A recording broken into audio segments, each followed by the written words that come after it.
Nangona kubonakala ngathi sekuqenqeleke iminyaka emininzi susela oko bachophela iimviwo zabo zeMatriki abafundi bango-2011, kodwa bathi balukhumbula ngathi bekuyizolo ixesha apho bebelinde iziphumo zabo ngomonde.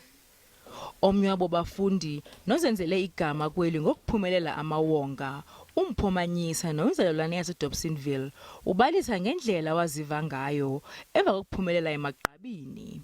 Matric for me was quite scary because from knowing an environment, so well to not knowing what I'm going to be doing after that and what awaits me was quite challenging and quite scary at the same time. And I pushed myself so much to achieve, the greatest of marks and do well in sports as well because my parents, put so much into putting me in a good school. Omnye umfundi waphumelela emagqabini uLozen Kutsieno neminyaka 28 ubudala, naye ubalisa ngeyakhe indlela. Ukutsia nowazalwa engaboni ze waphumelela ibanga lakhe leMatriki ePioneer eWorcester ngo-2011. I think Matric was a good year for me. I actually worked out like a good system to study, and I actually didn't have to do that much studying at the end of the year.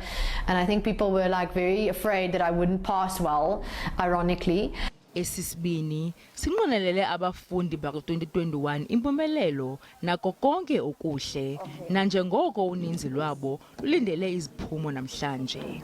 If you have that belief in, you can achieve what you want to achieve, the circumstances won't matter to a certain extent. Don't hold yourself back in your thinking, and anything is possible. Anything that you want to set your mind to is possible. Hayi ke amasabekwe elangeni nanjengoko kusele nje iiyure ezimbalwa ngaphambi kokuba kubhengezwe iziphumo.